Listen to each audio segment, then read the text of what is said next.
지금 이 시각 서울 웨스틴 조선호텔에서는 국가기관 통신사인 연합뉴스와 대통령 직속 통일준비위원회가 공동으로 개최한 한반도 통일 심포지엄이 진행되고 있습니다. 네, 현장 연결해 보겠습니다. 이준석 기자. 네, 한반도 통일 심포지엄은 낮 1시부터 시작됐는데요. 진지하고도 열띤 토론이 이어지고 있습니다. 네, 오늘 행사는 연합뉴스와 대통령 직속 통일위원회가 공동으로 주최했습니다. 심포지엄은 모두 3개의 세션으로 구성되어 있는데요. 나경원 국회 외교통일위원장이 2번째 세션 기조 발제를 맡았습니다. 지금 막 2번째 세션이 시작되는데요. 나경원 위원장의 연설부터 직접 들어보시겠습니다. 70년의 시간을 고통의 분단이라는 현실에서 살아왔습니다.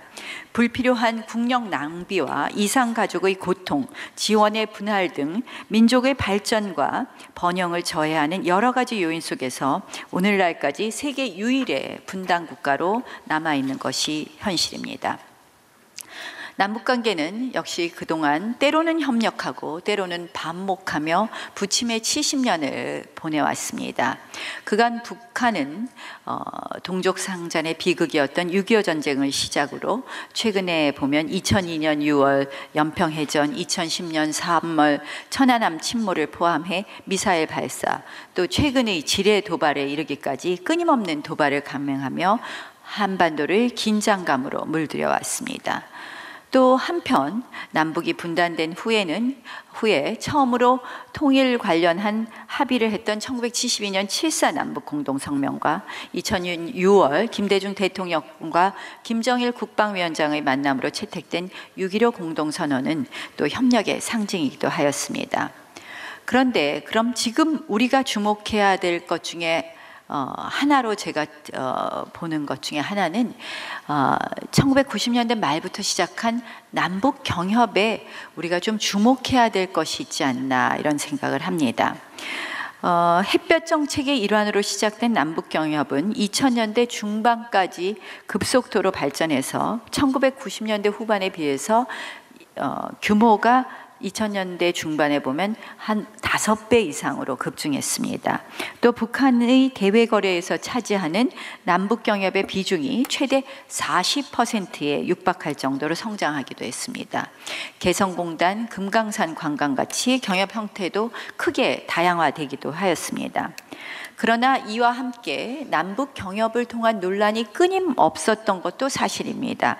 과연 남북 경협이 한반도 평화나 북한의 변화와 같은 긍정적 외부 효과를 제대로 가져오지 못했다. 이런 이유에서 그러한 논란이 있었던 것이 사실입니다. 이에 따라서 이명박 정부의 대북 정책은 또 남북 경협에 있어서 상호성과 정상성이라는 두 개념을 강조해서 결국 이명박 정부 시절에는 남북 경협 또 네, 지금 잠시 들으시고 있는 것처럼 나경원 외교통일위원장의 발언은 남북 경색을 해결하기 위한 해법으로 남북 경협에 큰 무게를 뒀습니다.